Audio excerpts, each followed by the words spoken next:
الشيطان الرجيم بسم الله الرحمن الرحيم وعلم آدم الأسماء كلها ثم عرضهم على الملائكة فقال أنبئوني بأسماء هؤلاء إن كنتم صادقين قالوا سبحانك لا علم لنا إلا ما علمتنا إنك أنت العليم الحكيم قال يا آدم أنبئهم بأسمائهم فلما أنبأهم بأسمائهم قال ألم أقل لكم إني أعلم غيب السماوات والأرض وأعلم ما تبدون وما كنتم تكتمون صدق الله مولانا العلي العظيم وبلغنا نبيه ورسوله الكريم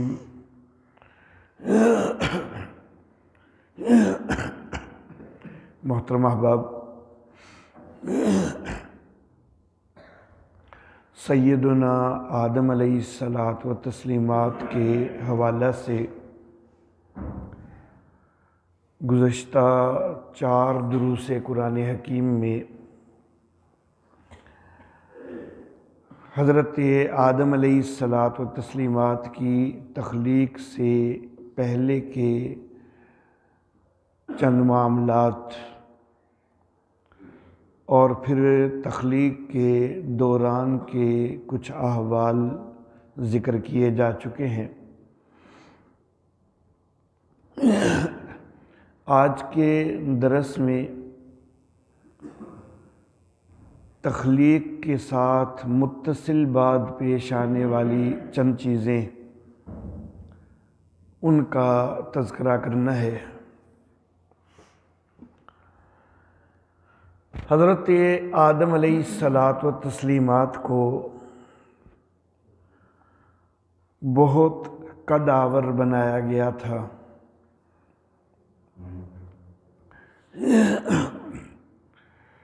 متفق علیہ حدیث مبارکہ ہے، صحیح سند کے ساتھ بخاری اور مسلم دونوں کتابوں میں موجود ہے، اور حدیث کی دیگر کتابوں کے اندر بھی یہ حدیث موجود ہے کہ نبی اکرم صلی اللہ علیہ وسلم نے فرمایا کہ خلق اللہ آدم وطولہ 60 ذراع،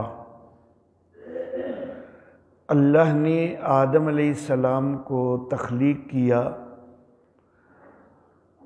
اور آپ کی لمبائی، آپ کا قد 60 گز تھا۔ گز کے حوالہ سے البتہ ایک وضاحت میں کرنا چاہوں گا کہ ہمارے اس علاقہ میں 3 فٹ کا گز شمار کیا جاتا ہے، لیکن اس حدیث مبارکہ میں جو ذراع کا لفظ ہے تو یہ شرعی گز جو ہے یہ تقریباً 1.5 فٹ جو ہے وہ بنتا ہے، تو 60 گز جو ہے وہ تقریباً 90 فٹ کے بنتے ہیں۔ تو گویا کہ حضرت آدم علیہ الصلاۃ والتسلیمات کا قد تقریباً 90 فٹ تھا۔ مسند احمد کے اندر ایک روایت ہے، اس میں نبی اکرم صلی اللہ علیہ وسلم کا ارشاد یوں ہے کہ یدخل اہل الجنت الجنت، جنت والے جنت میں داخل ہوں گے، جردن زائد بالوں کے بغیر، یعنی زیر ناف بال یا زیر بغل بال اس طرح کے کوئی زائد بال جسم پر موجود نہیں ہوں گے، مردن بے ریش، داڑھی بھی نہیں ہوگی، بیزن گورے چٹے ہوں گے، جتنے بھی جنت میں جائیں گے سب گورے رنگ کے ہوں گے، سیاہ اور سفید کا کوئی فرق نہیں ہوگا۔ جو عادن گنگریالے بالوں والے ہوں گے، مکحلینا سرما ڈالے ہوئے ہوں گے، یعنی آنکھوں کی کیفیت یوں نظر آئے گی کہ جیسے سرما ڈالا ہوا ہے۔ ابناء ثلاث و ثلاثین،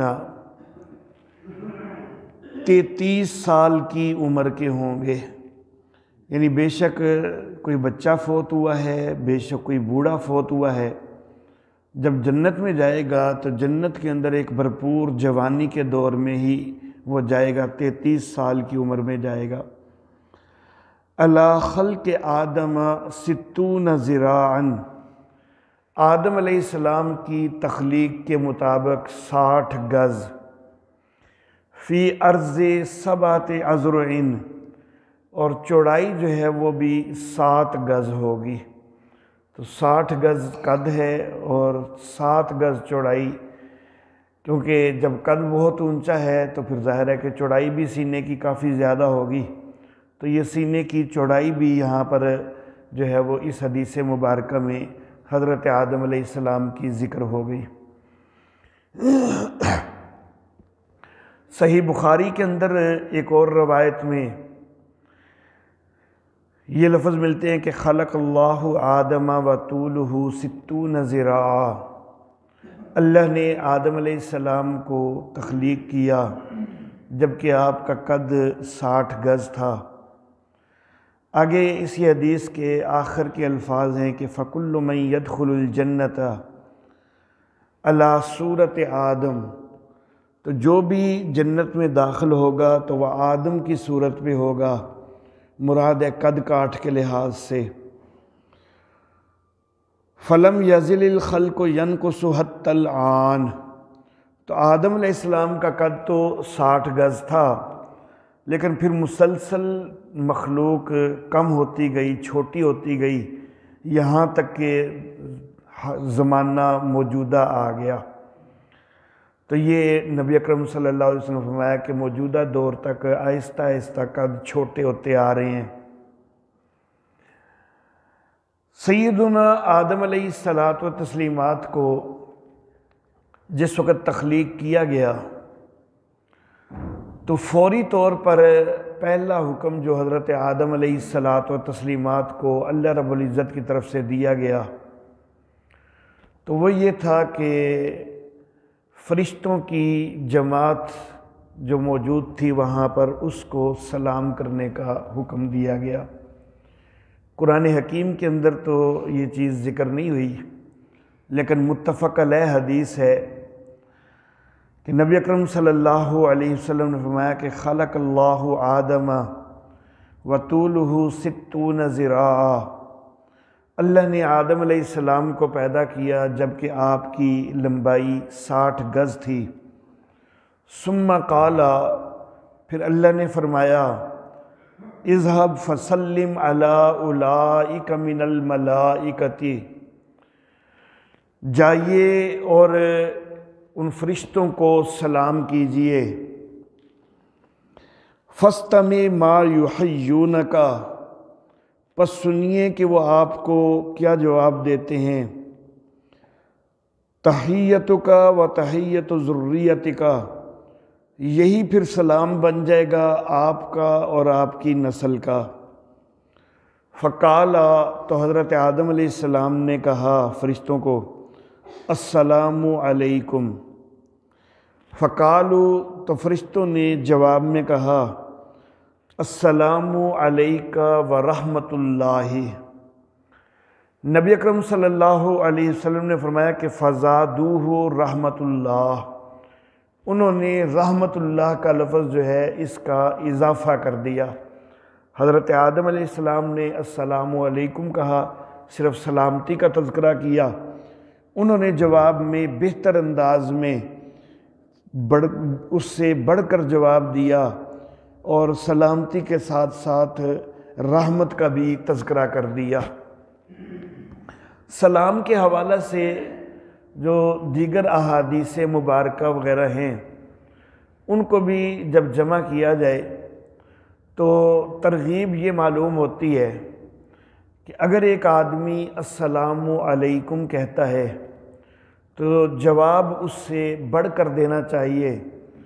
یہ نہیں سوچنا چاہیے کہ اس نے صرف سلامتی کہی ہے تو میں بھی صرف سلامتی تک ہی جو ہے نا بات رکھوں. نہیں، جواب اس سے بہتر انداز میں دیں. اور اس نے السلام علیکم کہا ہے تو آپ کہہ دیں وعلیکم السلام ورحمۃ اللہ.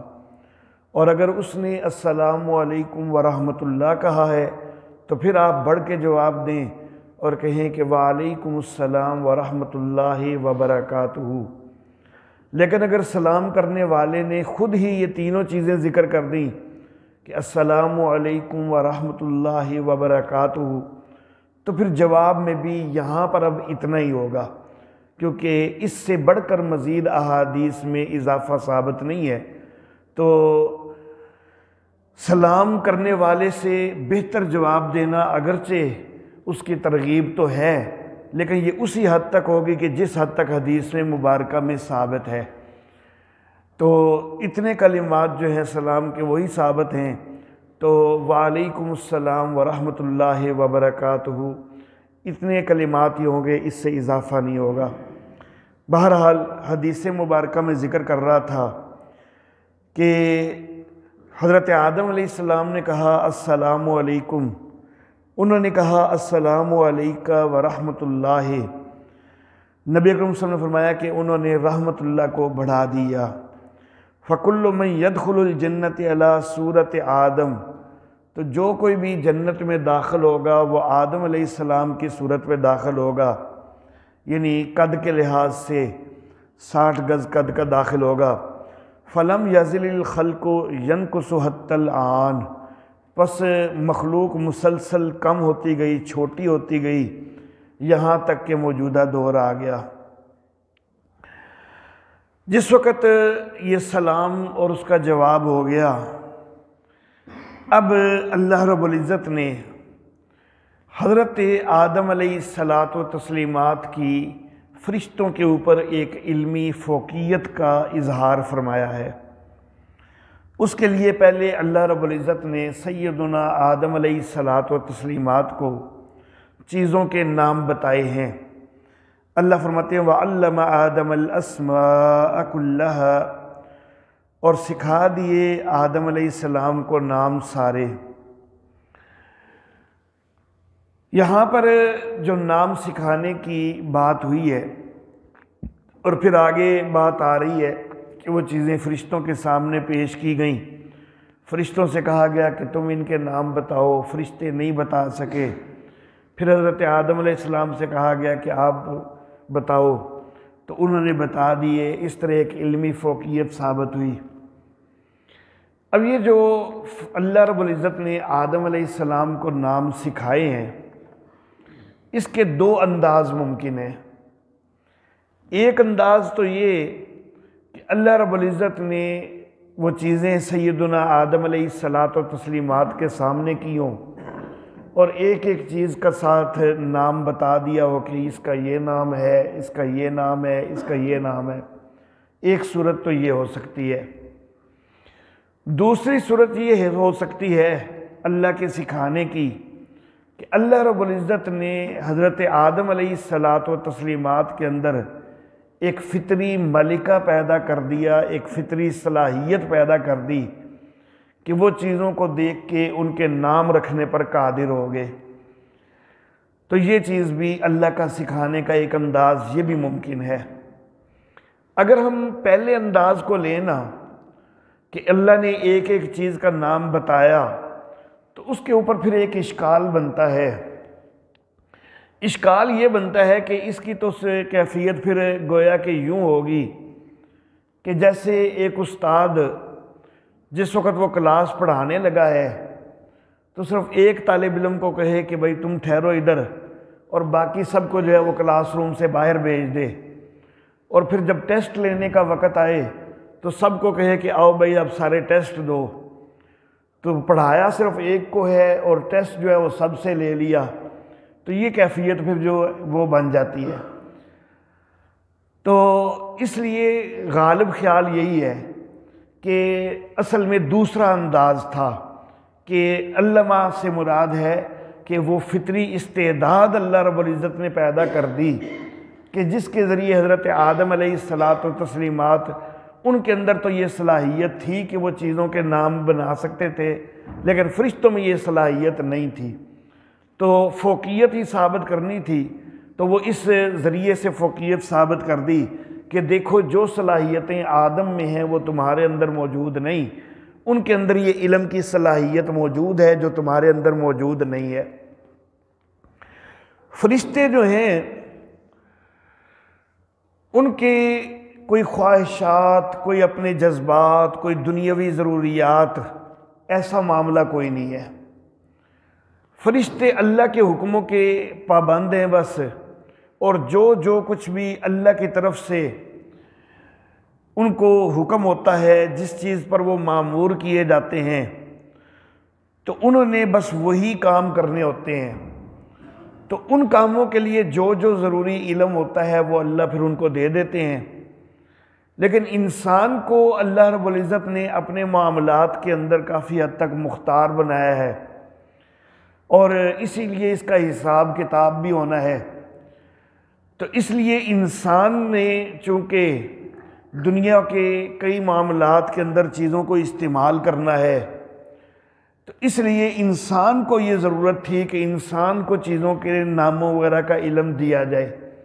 فرشتوں کے لیے یہ چیز ضروری نہیں تھی تو کوئی نہیں دیا گیا، اور انسانوں کو دے دیا گیا، جتنا فرشتوں کو چاہیے تھا ان کو دے دیا گیا۔ اللہ واللہ، انسان کی جو خلیفہ والی حیثیت ہے تو اس کا بھی یہ تقاضا ہے کہ انسان کو علم سے سرفراز کیا جائے اور اس کو باقی مخلوقات سے افضل بنایا جائے، تاکہ یہ باقی مخلوقات سے کام لے سکے، ان کو اپنے انداز میں استعمال کر سکے، تسخیر کر سکے۔ یہاں پر علم آدم الاسماء کلہا کا لفظ آیا تو کچھ لوگوں نے یہاں سے یہ ثابت کرنے کی کوشش شروع کر دی کہ دیکھو جی پھر حضرت آدم علیہ السلام کو سارے ناموں کا علم دے دیا گیا نا، تو پھر وہ عالم الغیب ہو گئے۔ تو میں یہ عرض کرنا چاہوں گا کہ سارے ناموں کا صرف اگر علم دے بھی دیا جائے تو اس سے صرف ناموں کے علم سے چیزوں کی پوری حقیقت کا علم تو کوئی نہیں آتا۔ ہم میں سے کئی احباب ایک دوسرے کے نام جانتے ہیں، اب کیا ہم نام جانتے ہیں تو ایک دوسرے کے سارے حالات بھی جانتے ہیں؟ کیا ہم ایک دوسرے کی خواہشات، ایک دوسرے کے جذبات بھی سارے جانتے ہیں؟ ایسا نہیں ہے۔ بہت ساری چیزیں ہیں جن کے ہم نام جانتے ہیں لیکن ان کی پوری تفصیلی حقیقت سے ہم واقف نہیں ہیں۔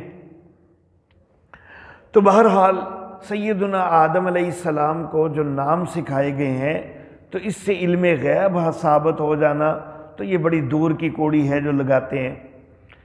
مزید یہ کہ کلہا کا جو لفظ ہے نا، تو اس سے بھی لازم نہیں کہ ہر چیز کے ہی نام سکھا دیے گئے ہوں، بلکہ بعض اوقات یہ بھی ہوتا ہے کہ لفظ تو کلہ کا استعمال ہوتا ہے لیکن اس سے وہاں پر مراد صرف ضروریات کی ساری چیزیں ہوتی ہیں، نہ کہ ہر قسم کی ساری چیزیں۔ مثال کے طور پر ہمارے پاس کوئی مہمان آ جاتا ہے، ہم اس کی میزبانی کے لیے کھانا وغیرہ اس کے سامنے رکھتے ہیں، پھر ہم سوال کرتے ہیں جی کسی اور چیز کی ضرورت ہے؟ تو وہ کہتا ہے نہیں جی سب کچھ موجود ہے۔ یہ سب کچھ جو ہے یہ اسی کل کا جو ہے وہ ترجمہ ہے۔ اب کیا وہاں پر دنیا کی ہر چیز موجود ہوتی ہے؟ ایسا تو نہیں ہے، دنیا کی ہر نعمت تو موجود کوئی نہیں ہوتی، لیکن لفظ جو ہے وہ یہی استعمال ہوتا ہے کہ نہیں جی سب کچھ موجود ہے۔ قرآن حکیم میں سبا قوم کی ملکہ بلقیس، جو کہ ابھی تھی بھی اس وقت کافرہ، اس کے متعلق ہدہد ایک بات کرتا ہے اور قرآن حکیم اس بات کو ذکر کرتا ہے کہ اوتیت من کل شیء، کہ اس کو ہر چیز دی گئی۔ اب کیا وہ ایک ملکہ جو کہ کافرہ ملکہ ہے، اس کو ساری کائنات کی ساری چیزیں اس کو دے دی گئی تھیں، کہ ساری کائنات کی ہر چیز کا اس کو مالک بنا دیا گیا تھا؟ ایسا تو نہیں ہے، بلکہ اوتیت من کل شیء سے مراد یہی ہوگا کہ جتنی اس کی ضروریات ہیں وہ ساری اس کو دی گئی ہیں۔ تو بہرحال کلہ کا لفظ جو ہے یہ ضروری نہیں ہوتا کہ کائنات کی ہر چیز کے لیے استعمال ہو۔ تو اللہ رب العزت نے سیدنا آدم علیہ الصلاۃ والتسلیمات کو نام سکھائے، ثم عرضهم علی الملائکۃ، پھر ان چیزوں کو فرشتوں کے سامنے پیش کیا، فقال، پس اللہ نے فرمایا، انبئونی باسماء ہؤلاء، ان چیزوں کے مجھے نام بتلاؤ، ان کنتم صادقین، اگر تم سچے ہو۔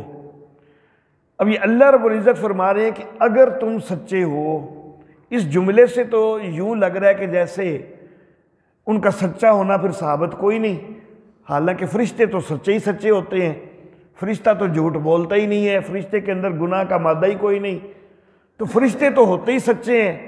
تو پھر اللہ فرما رہے ہیں کہ اگر تم سچے ہو تو نام بتاؤ۔ تو یہ کیا بات ہوئی؟ جبکہ وہ ہیں تو واقعی سچے ہی۔ تو اصل میں یہ ایک خاص تناظر میں ہے کہ فرشتوں نے پہلے ایک اندازہ قائم کیا تھا نا کہ اتجعل فیہا من یفسد فیہا ویسفک الدماء، یا اللہ کیا آپ ایسی مخلوق بنانے لگے ہیں کہ جو زمین کے اندر فساد کرے گی، خون بہائے گی؟ تو انہوں نے یہ جو ایک اندازہ قائم کیا تھا نا، تو اس حوالہ سے اللہ رب العزت فرما رہے ہیں کہ تم اپنے آپ کو اندازوں کے بڑے ماہر سمجھے بیٹھے ہو۔ اگر واقعی تم اپنے اس معاملے میں سچے ہو نا کہ تم اپنے اندازوں میں بڑے ماہر ہو، تو اب ذرا یہ چیزیں سامنے ہیں موجود، تو ان کے نام بھی بتاؤ نا۔ وہاں پر تم نے اندازے کر لیے، لیکن اب یہاں پر بھی کر کے دکھاؤ۔ تو یہ اصل میں صرف ایک خاص تناظر میں ہے، نہیں تو فرشتے تو سچے ہی سچے ہیں، فرشتے سے جھوٹ تو ہوتا ہی نہیں ہے۔ قالو، کہنے لگے، سبحانک، اے اللہ تو پاک ہے، لا علم لنا الا ما علمتنا، ہمیں علم نہیں ہے مگر اتنا ہی کہ جتنا تو نے ہمیں سکھا دیا۔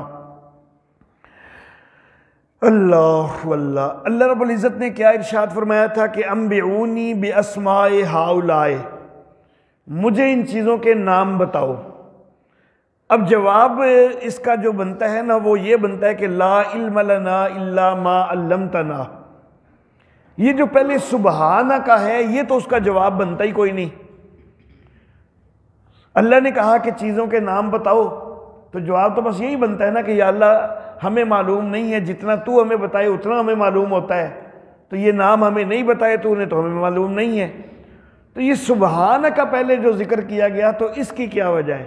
فرشتوں نے جو سبحانہ کا کہا تو اصل میں فرشتے جو ہے وہ یہاں پر یہ اظہار کر رہے ہیں کہ یا اللہ ہم کوئی عالم الغیب تو نہیں ہے نا، عالم الغیب تو صرف تو ہی ہے نا، اور تیرے ساتھ کوئی شریک تو ہو نہیں نہ سکتا، یہ علم غیب تو تیری صفت ہے نا، تو اس کے اندر وحدہ لا شریک ہے، تو پاک ہے شریکوں سے، ہمیں تو جتنا بتایا جاتا ہے تیری طرف سے بس اتنا ہی معلوم ہوتا ہے، ہم کوئی عالم الغیب نہیں ہے کہ ہم جو نہیں بھی بتایا تو انہیں تو ہم وہ بھی بتا سکیں، یہ ہمارے اندر صلاحیت کوئی نہیں ہے۔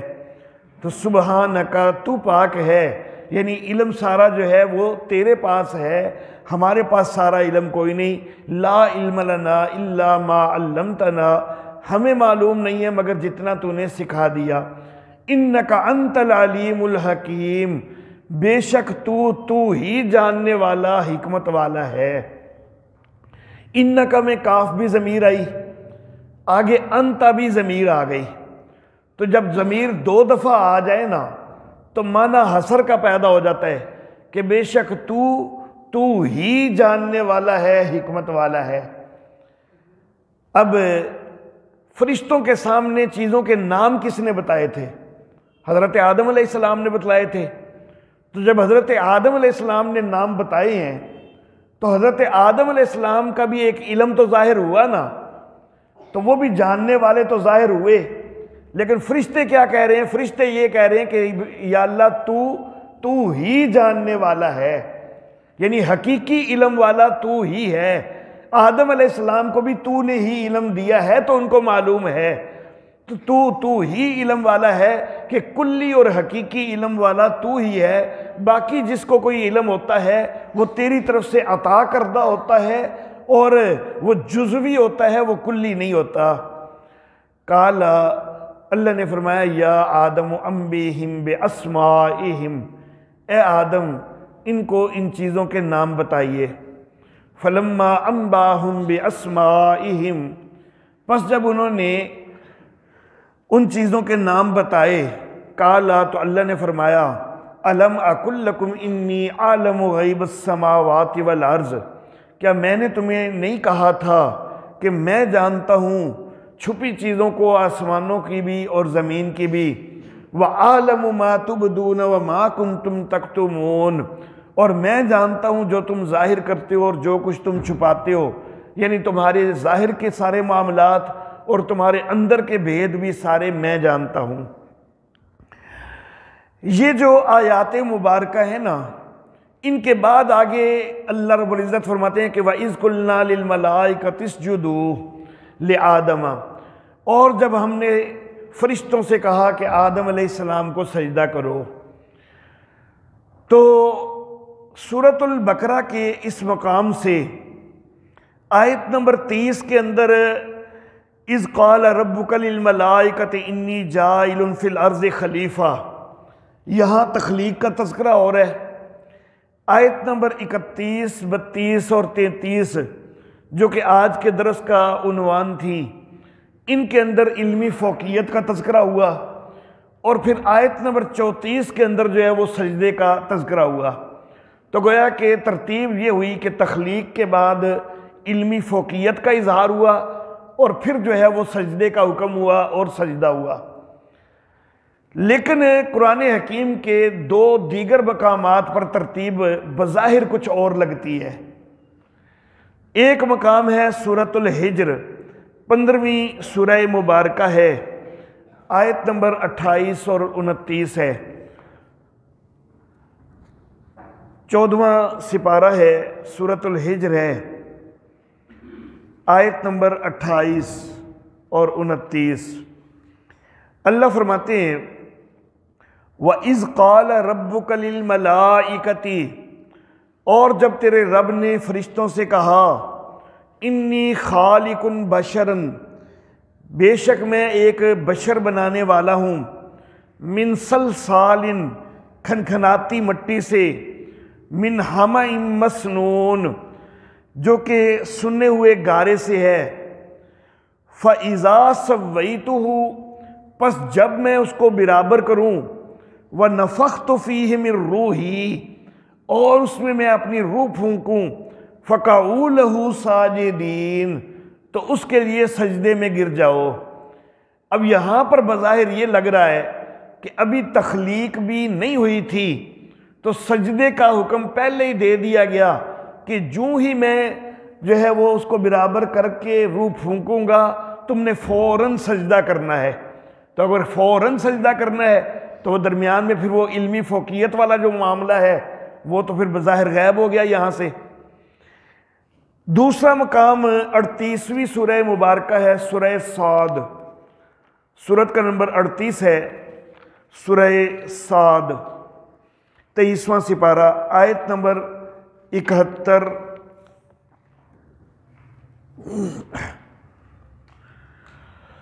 اللہ اکبر۔ اللہ فرماتے ہیں اذ قال ربک للملائکۃ، جب تیرے رب نے فرشتوں سے کہا انی خالق بشرن، میں ایک بشر بنانے والا ہوں، من طین، مٹی سے، فَإِذَا سَوَّيْتُهُ، جب میں اس کو برابر کروں، وَنَفَخْتُ فِيهِ مِن رُوحِي، اور میں اس میں اپنی روح پھونکوں، فَقَعُوا لَهُ سَاجِدِينَ، تو اس کے لیے سجدے میں گر جاؤ۔ تو ان دونوں مقامات سے بظاہر یوں لگ رہا ہے کہ سجدے کا حکم تو پہلے ہی دے دیا گیا، اور جوں ہی روح پھونکی گئی اسی وقت جو ہے وہ سجدہ ہو گیا۔ لیکن سورۃ البقرہ کا جو مقام ہے اس سے یہ معلوم ہو رہا ہے کہ تخلیق کے بعد علمی فوقیت کا اظہار ہوا، اور اس کے بعد جو ہے وہ سجدہ ہوا۔ تو گویا کہ تخلیق کے اگلے ہی لمحے سجدہ نہیں ہو گیا بلکہ علمی فوقیت کا اظہار ہونے کے بعد سجدہ ہوا۔ تو اصل معاملہ یہ ہے کہ سورۃ البقرہ والی جو ساری تفصیل ہے نا، تو وہ معاملے کی اصل صورت ہے سورہ الحجر اور سورہ صاد کے اندر تعبیر کا انداز تھوڑا مختلف کیا گیا ہے۔ چیز جو ہے وہی ہے جو سورۃ البقرہ کے اندر ہے، ترتیب وہی ہے کہ تخلیق کے بعد علمی فوقیت کا اظہار اور اس کے بعد سجدہ ہے۔ سورہ ہجر کے اندر اور سورہ صاد کے اندر جو یہ کہہ دیا گیا نا کہ حکم دیا گیا تھا کہ جو ہی روح پھونکی جائے تو فوراً سجدہ کرو، تو اصل میں یہ صرف قلیل مدت کے اظہار کے لیے ایک تعبیر کی گئی ہے کہ یہ جو بیچ میں معاملہ ہوا ہے نا علمی فوقیت کے اظہار والا، تو یہ کوئی لمبا چوڑا معاملہ نہیں تھا کہ جس پر کافی سارا وقت لگ گیا ہو۔ تخلیق ہوئی ہے، تخلیق کے بعد چند منٹ کے اندر ہی نام سکھا دیے گئے اور فرشتوں کے ساتھ یہ سارا معاملہ بھی ہو گیا، اور بس اس کے فوراً بعد ہی جو ہے وہ سجدہ بھی ہو گیا۔ تو چونکہ تخلیق کے بعد اس معاملے کے اوپر زیادہ لمبا وقت کوئی نہیں لگا اور اس کے ساتھ ہی سجدہ ہو گیا ہے، تو اس لیے جو ہے وہ سورۃ الحجر اور سورہ صاد کے اندر تعبیر اس انداز میں کر دی گئی کہ گویا کہ فوراً سجدہ جو ہے وہ کر دیا گیا، اور گویا کہ پہلے سے ہی حکم موجود تھا۔ تو اصل میں صرف یہ مدت کے قلیل ہونے کو ظاہر کرنے کے لیے وہاں پر یہ تعبیر کی گئی ہے کہ یہ درمیان میں علمی فوقیت کے اظہار کے لیے کوئی لمبا چوڑا وقت جو ہے وہ نہیں لگا، بلکہ بالکل تھوڑے سے وقت میں یہ معاملہ جو ہے یہ سارا پورا ہو گیا۔ تو بہرحال اللہ رب العزت نے انسان کو یہ شرف عطا کیا کہ انسان کو فرشتوں کے اوپر علمی فوقیت جو ہے وہ عطا کی۔ اللہ رب العزت ہمیں اپنی اس علمی فوقیت کا حق ادا کرنے کی توفیق عطا فرمائے۔ وآخر دعوانا ان الحمد للہ رب العالمین۔